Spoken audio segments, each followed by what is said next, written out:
La siguiente presentación va a ser a cargo de José Ville Triana, contratista de la Subdirección de Hidrología. Un tema pues un poco distinto a los demás temas y va a ser sobre el uso de sensores remotos en el monitoreo e identificación de inundaciones. Buenos días.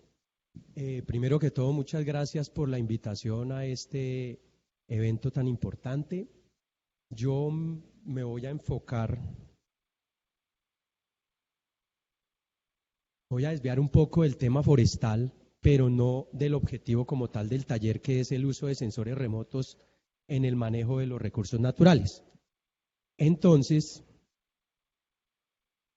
lo que han venido presentando mis compañeros en estos días de presentaciones y de compartir experiencias con ustedes, se enfoca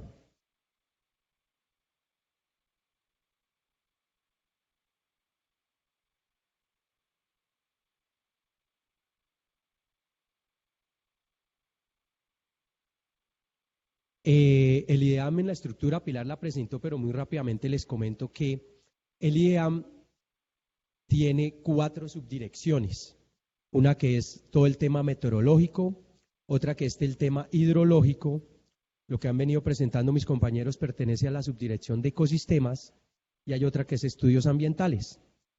En la subdirección de hidrología manejamos monitoreo de las diferentes información de tema hidrológico, se maneja evaluación hidrológica, se maneja todo el tema de las redes hidrometeorológicas del país y adicionalmente todo el tema de calidad del agua y un grupo que se dedica a la modelación y el pronóstico hidrológico. Se dan boletines diarios a los diferentes sectores y a los gremios de cómo va a ser el comportamiento tanto de los ríos como de la precipitación en las diferentes zonas y donde se tienen estaciones hidrometeorológicas. Esto es muy rápidamente el tipo de información que se genera: estadísticas hidrológicas, auditoría ambiental. Hidrológicamente tenemos dividida Colombia en diferentes zonas, 5 grandes zonas hidrográficas, hasta subzonas hidrográficas de un tamaño mucho menor para manejo regional de los recursos.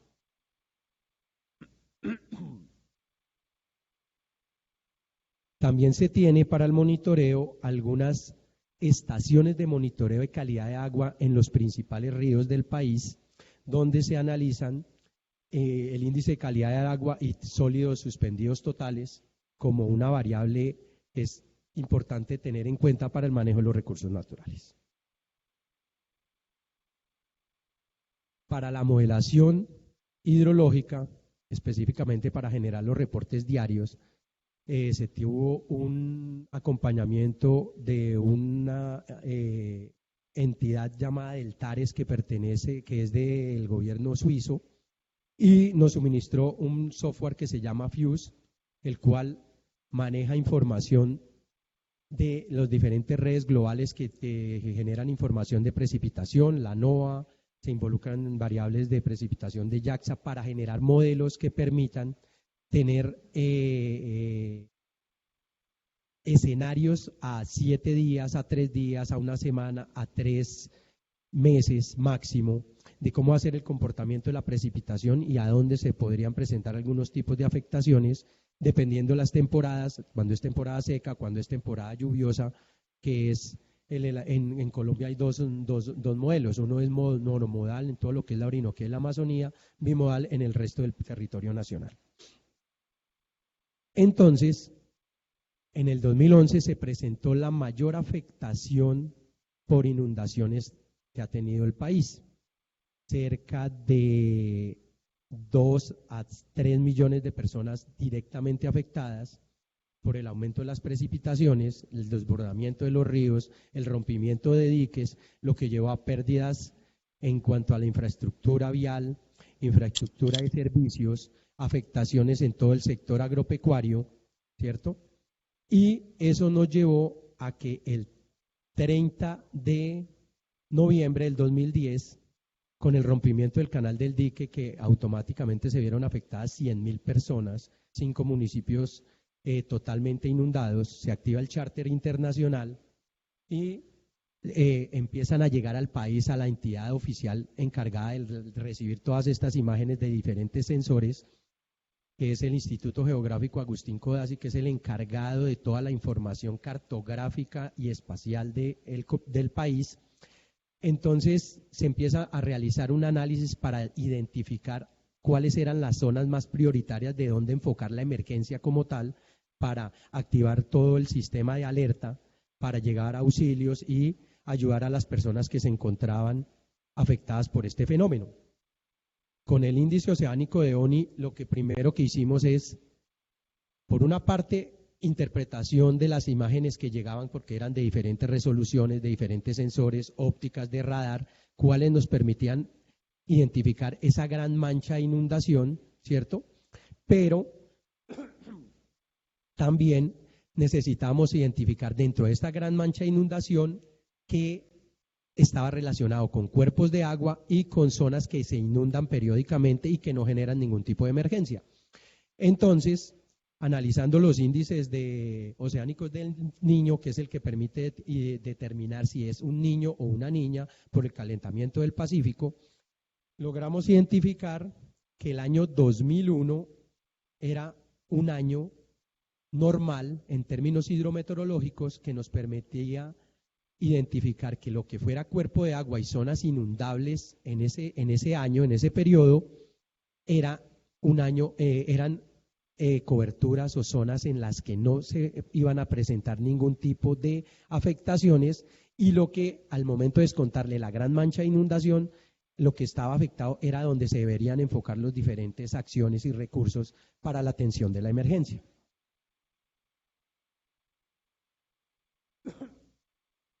Lo primero que hicimos es buscar en la base de datos de imágenes del IDEAM qué imágenes cumplían con unos requisitos tanto del año y como del mes que nos permitieran dar fe de estas capas que necesitábamos consolidar. Más o menos 36 imágenes fueron donde se presentó la mayor afectación por inundaciones, y el país cuenta se cubre con más o menos 65 imágenes Landsat. Entonces,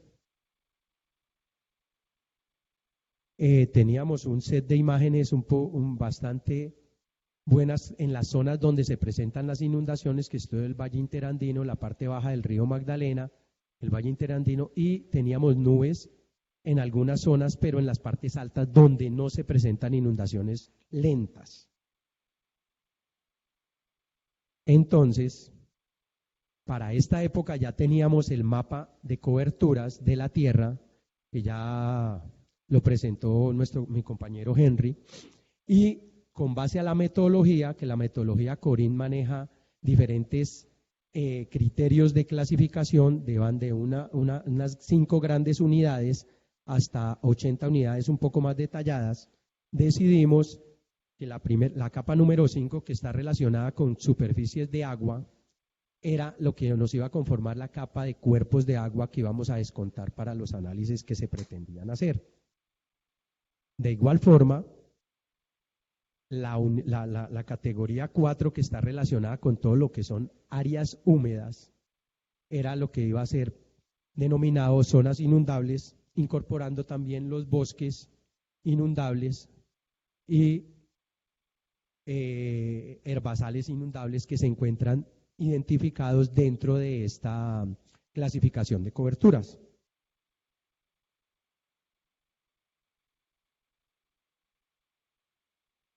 De esta forma, logramos tener una gran línea base de cuerpos de agua y zonas inundables para el año 2001, que era un año de condiciones hidrometeorológicas normales, donde podíamos ya, al momento paralelamente donde se presentaron las diferentes inundaciones, empezar a analizar cómo nos entregaban este tipo de sensores. Estos son algunos de los sensores y de las imágenes que se utilizaron, y también vuelos que realizó la Fuerza Aérea en asocio con el IGAC para diferentes resoluciones. Teníamos más que todo radar porque si observamos las ópticas presentan bastantes nubes, entonces eso dificultaba el proceso de identificación de afectaciones por inundaciones. Ya para entregar las estadísticas, identificar las zonas prioritarias, trabajamos estos tres conceptos: cuerpos de agua, zonas inundables periódicamente y zonas inundadas, que fueron las que se presentaron por el fenómeno de la Niña y las grandes inundaciones que se presentaron en el territorio. Entonces, primero logramos identificar qué zonas de las que se vieron afectadas teníamos cubiertas por imágenes de satélite, ¿cierto? Porque el país está dividido en 32 departamentos, es un nivel regional. Un poco más local, son cerca de 1.100 municipios, ¿cierto? Y pues no todos los municipios ni los departamentos estuvieron afectados en su totalidad, pero sí de los 36, del 32 municipios, 26 se vieron afectados. Entonces necesitamos identificar más o menos hasta dónde llegaba el cubrimiento de las afectaciones y qué lográbamos interpretar con los insumos de sensores remotos que nos entregaban.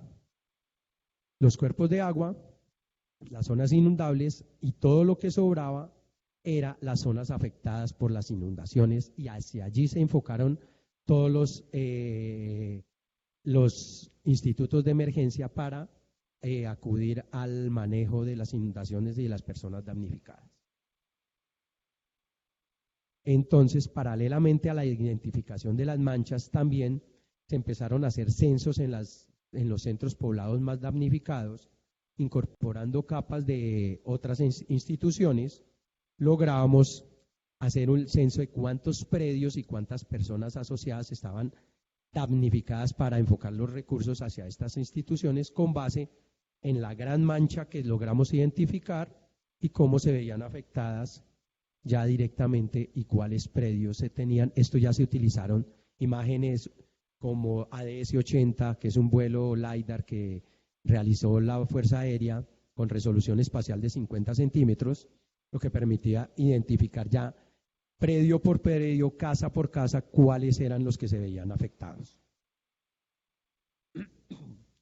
Entonces, paralelamente también logramos identificar en dónde y qué tipos de coberturas y de todo el tema relacionado con sistemas y producción agropecuaria se vieron afectados por el fenómeno, ¿cierto?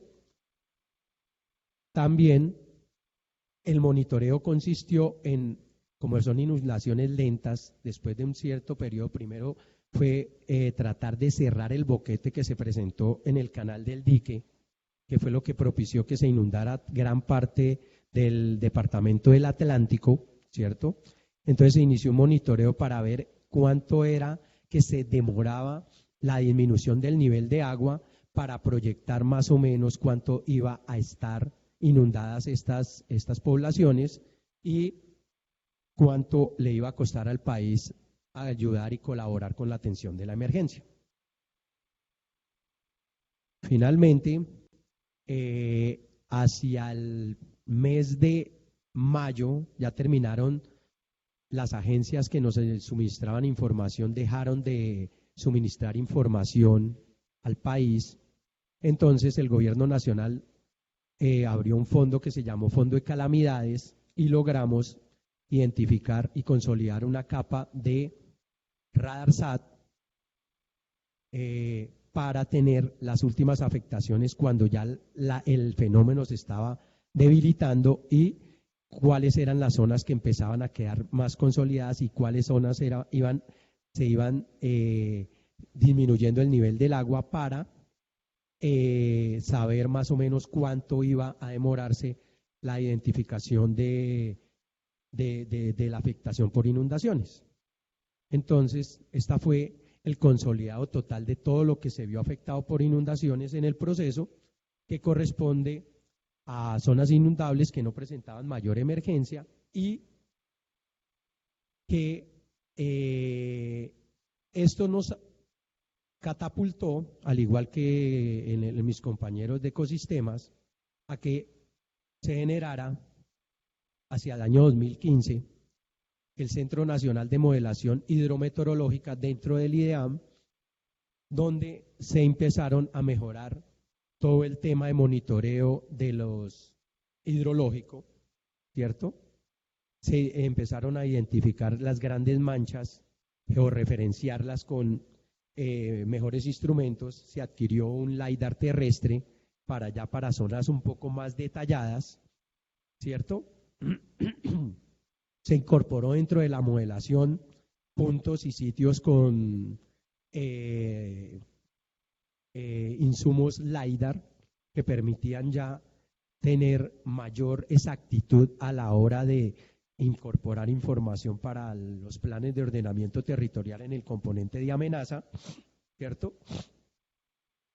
Se inició el proceso de modelación hidrodinámica ya a zonas o a centros poblados que se encuentran dentro de áreas afectadas o susceptibles de inundación, para que las entidades territoriales del orden local lo incorporen dentro de su plan de ordenamiento territorial, ¿cierto?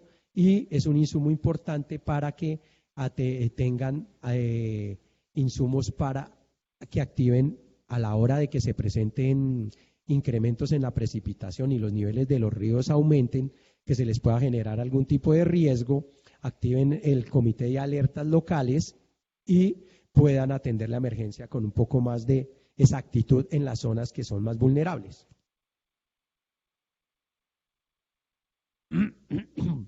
Entonces, esto es lo que nosotros hemos venido trabajando del 2015 a la fecha en diferentes proyectos con diferentes instituciones, con apoyo internacional, en mejoramiento de la modelación hidrológica e hidrodinámica de Colombia.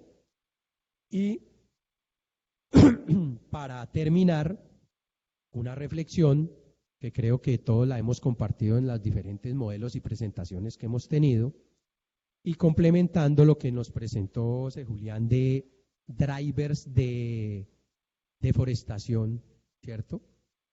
Uno de los que hemos venido identificando últimamente que no ha sido incorporado, porque primero tenemos que analizar más o menos cuál es el comportamiento, es que un agente de deforestación que se está presentando especialmente en la zona del Pacífico es la minería ilegal. Entonces, por ser minería ilegal, no se sabe dónde va a ser que se van a implementar las acciones de deforestación, y se afecta tanto el tema de bosques por deforestación y el tema de, también hacen minería aluvial, entonces afectan las corrientes hídricas, lo que está llevando a contaminación con mercurio. Eso es un riesgo importante para algunas zonas que dependen su economía fluvial, ¿cierto? Y su manutención está muy relacionada con el río, pero a hoy todavía no se ha podido ver cómo modelamos y cómo manejamos la identificación de las zonas donde se presenta minería ilegal, porque no es muy constante. Llegan, talan, afectan los recursos y se van para otra zona que no estamos identificando más o menos en dónde se van a presentar. Entonces va a ser un driver que a futuro se incorporará en los diferentes modelos, tanto de deforestación como en los análisis hidrológicos que nosotros estamos realizando. Muchas gracias. Esto era lo que les queríamos presentar adicional a lo que estamos trabajando en Colombia. ¿Alguna pregunta?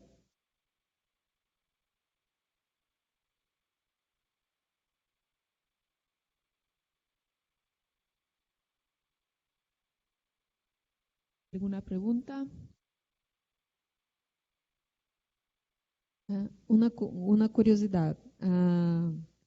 Em Brasil, uma coisa muito importante que estamos trabalhando agora é a definição da perda de espejo d'água ao longo dos anos, porque há uma conexão muito forte de deforestação com construção de barragens para a ganaderia e a sequía de los cursos de agua, ¿no? Entonces yo creo que una parte importante de trabajar con este tema Es o que tú colocó como entender o processo de inundação, onde estão as áreas úmidas e como isso está variando ao longo do tempo. Pero mi pergunta é se teria alguma outra linha de investigação nesta área de impacto de uso da terra em mudança de disponibilidade de água em los cursos de água. Sí, nosotros dentro del proceso de la modelación hidrológica del país se monitorean los grandes ríos y sí hemos venido analizando cuál ha sido la dinámica de cambio, sobre todo en las zonas fluviales que tienen grandes meandros, que es toda la Orinoquía y la Amazonía. Efectivamente sí es muy importante tratar de ver cuál ha sido el cambio, porque hay cambios que se presentan naturales. O sea, hay cambios de la dinámica de los ríos que son muy naturales, pero la ampliación de la frontera agrícola y el establecimiento de zonas de riesgo, zonas de riego, perdón, en zonas donde se utiliza mucho el producto del arroz, en zonas donde se han implementado palma, hay algunas zonas donde se están implementando cultivos de aguacate que sí efectivamente están desviando cursos hídricos importantes. Esto lo hemos venido manejando, pero en asocio más que todo con autoridades del orden regional y local, porque el instituto, el IDEAM, es el encargado a nivel nacional de todo el manejo hidrológico. Entonces, pues es muy grande el área de estudio, pero sí se han venido implementando protocolos para que la información que se adquiera a nivel local se pueda incorporar a nivel nacional para la toma de decisiones.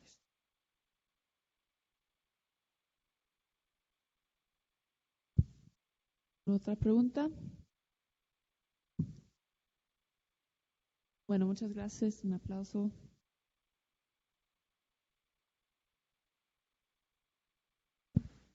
Bueno, ya estamos un poco retrasados con la agenda, pero me gustaría ver si, bueno, con la discusión quizás podamos, pensando un poco de estos modelos que hemos visto de riesgo de deforestación, que nos pueden dar algunos ejemplos de cómo se ha usado estos modelos, por ejemplo, para la toma de decisión, o si no se haya usado para la toma de decisión, cuál es el potencial y cómo podía ayudar a las tomas de decisión, pues implementar recursos de manera más efectiva, poder pues proteger mejor los bosques, si ese factor de riesgo es algo que se toma en cuenta, o más bien que se ha focalizado en áreas donde hay menos riesgo y por lo tanto hay más posibilidad de proteger, ¿no? Entonces, me gustaría escuchar quizás de los ponentes un poco la reflexión sobre la utilidad, digamos, de estos modelos.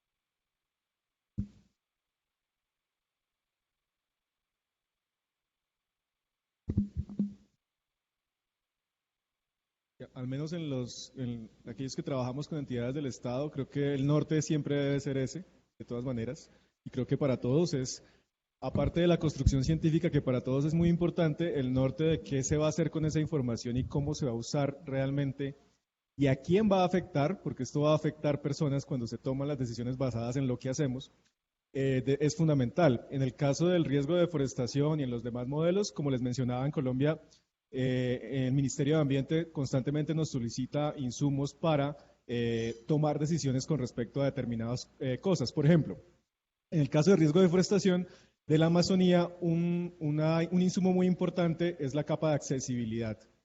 Y esa capa de accesibilidad la hemos reconstruido a partir de sensores de alta definición, de alta resolución, perdón, y ese ha sido un insumo que nos ha servido para establecer, por ejemplo, cuáles de esos accesos, carreteras, trochas, caminos, son los que más se utilizan o son más cercanos a zonas de deforestación, de modo que ahí se puedan implementar operativos de las fuerzas militares o de la policía. Esto para incautar, por ejemplo, maquinaria o para incautar, por ejemplo, herramientas que se puedan utilizar para deforestar.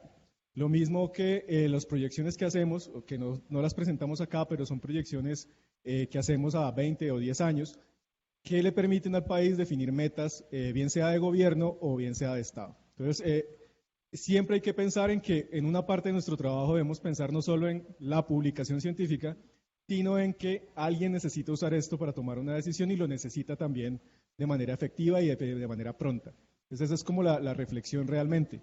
A veces eso nos obliga a trabajar de manera mucho más rápida y a veces hay que sacrificar algo en el camino, pero creo que sí tenemos que mantener la confianza en que esos productos se puedan usar para algo y no solamente para un proceso a largo plazo.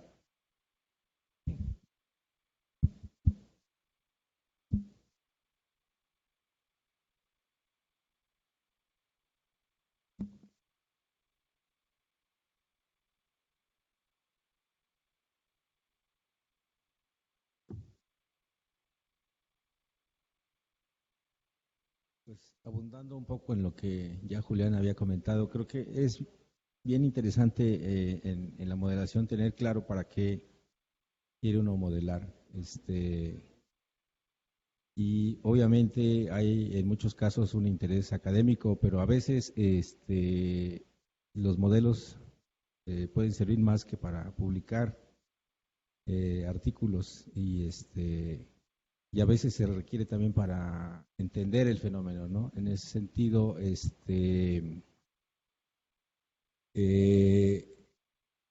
interesante que en muchos casos la modelación, siendo un fenómeno, en la mayoría de los casos, en este caso estoy hablando de modelos de deforestación, impulsado por acciones humanas, a veces no consideramos este factor y modelamos únicamente usando factores físicos, pendientes, temperaturas y cosas así. Realmente creo que tendríamos que, en el sentido, si queremos que un modelo se utilice para tomar decisiones, buscar cómo incorporar,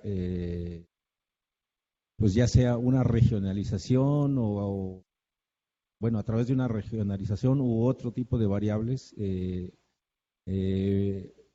variables que nos ayuden a explicar por qué están sucediendo eventos de deforestación. A veces un simple modelo, por ejemplo, como los que se presentaron, pareciera que se considera el terreno homogéneo o que en las mismas condiciones se puede presentar un evento de deforestación, cuando sabemos que a veces la deforestación está concentrada en ciertas áreas, ¿no?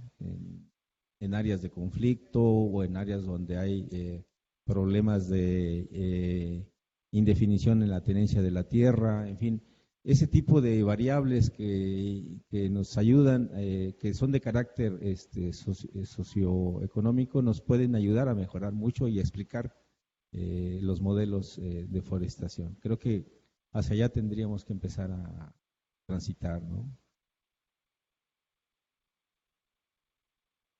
Yo creo que José Julián estaba mencionando algo que considero muy importante y es que nos sirven para proyectar y ver escenarios de hacia dónde iría la tendencia y a qué nos estamos enfrentando y a definir metas y definir estrategias. Lo que estabas mencionando también de que estamos tratando de mostrar la deforestación y la dinámica y la interacción humana, cómo está definiendo esta dinámica de deforestación, ¿no? Y eso es muy importante en el sentido de que entender muy bien las causas y las dinámicas en detalle, pues es muy importante para definir estrategias. Y creo que tanto en los países, los gobiernos, como otras instituciones, deberían prestarle mucho más atención en el sentido de que son ejercicios que requieren muchísima información. O sea, lo que vimos es que integran mucha información y en algunos casos, como hemos visto en el caso de Colombia, las proyecciones, las causas son muy dinámicas, no solo se comportan a través del tiempo y varían bastante.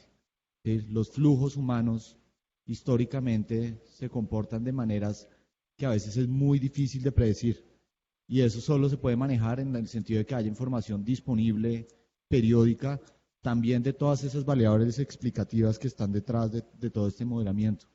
Yo creo que debería haber un gran esfuerzo en pensar en que la información que sirve de insumo para estos modelos es necesaria que se actualice y que tenga una prioridad en términos para poder robustecer todos estos análisis.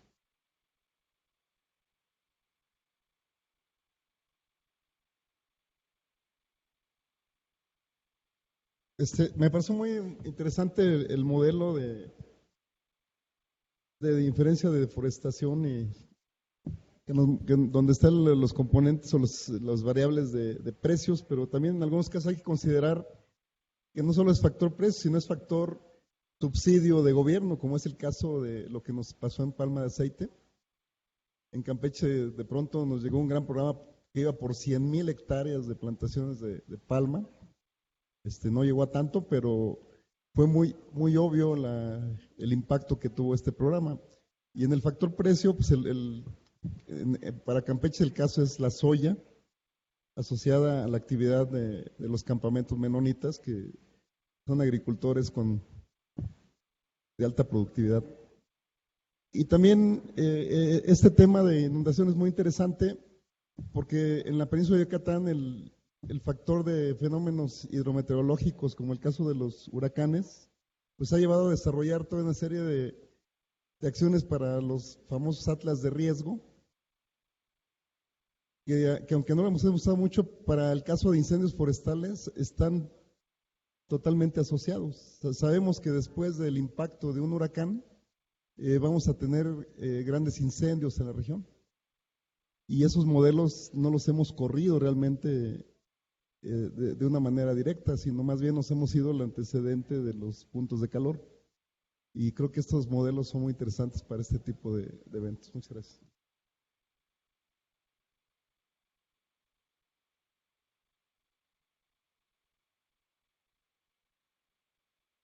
Sí, estoy de acuerdo con los puntos que están virtiendo. Creo que es importante también tener en cuenta de que a nosotros también nos toca tener precisamente ese sustento metodológico, esa parte científica, esa parte de validación de los modelos, de tal forma que la gente pueda tener confianza de eso. Y más que tener confianza en la metodología, también creo que es importante que nosotros compartamos esos documentos y compartamos la metodología para que puedan replicar. Yo decía hace rato que estos modelos también pueden ser adaptables y poder ingresar. Entonces el chiste es de que también estén a la mano en los estados, con otra gente, en las que también sepan la metodología y puedan tratarse de utilizar. Y hacia allá es donde queremos ir. Precisamente los documentos en este momento están actualizándose, están tratando de vertir toda esa metodología, todo ese sustento para que la gente pueda confiar y en ese mismo sentido también pueda tener un buen uso de la información. De nada sirve que nosotros estemos generando datos o estemos generando información si no se va a usar, más bien que ellos estén certeros de que la información es correcta y que ellos mismos generen sus modelos. De eso se trata. Entonces hacia allá vamos, que los modelos puedan utilizarse, que se genere información y que se utilice para distintas cosas, ya sea para política pública, para planeación, para otras cuestiones, pero que se enriquezca también en ese sentido.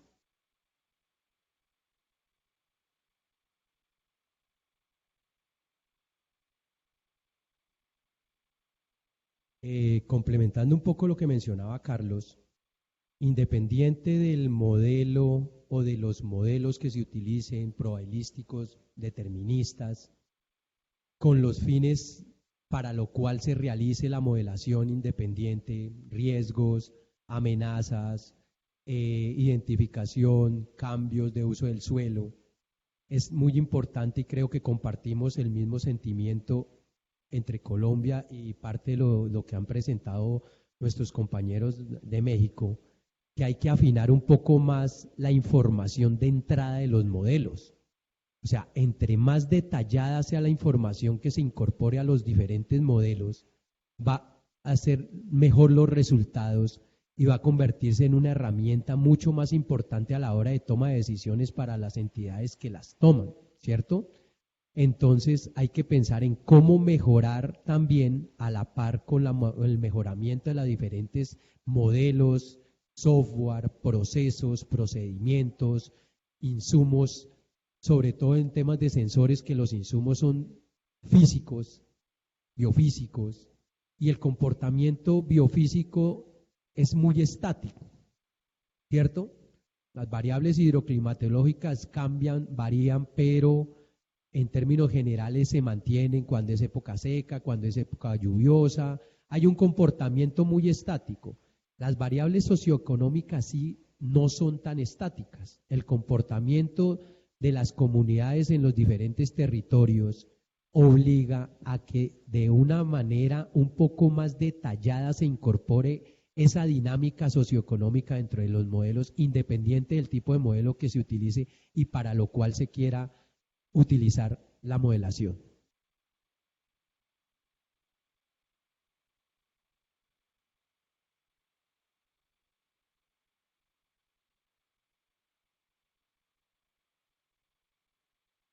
Mi comentario va un poco enfocado a tratar de promover acciones concretas.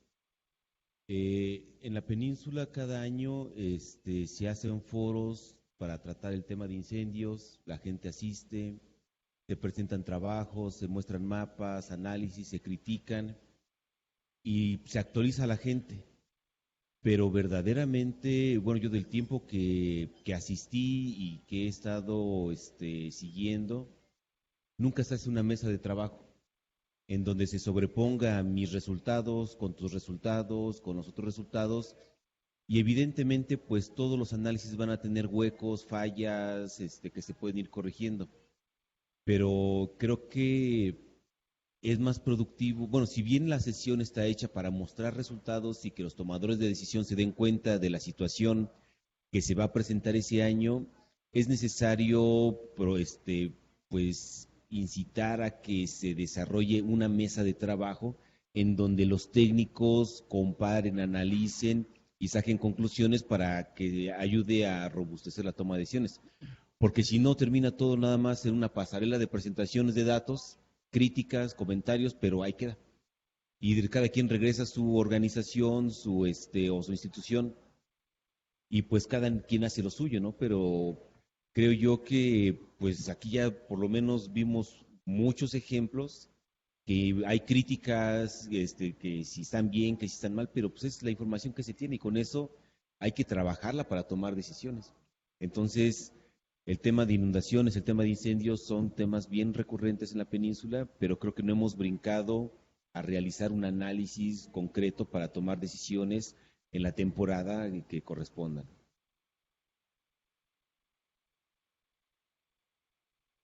Aquí nos dio lugar el comentario de Alberto a tener un área de respuesta en caso de los huracanes.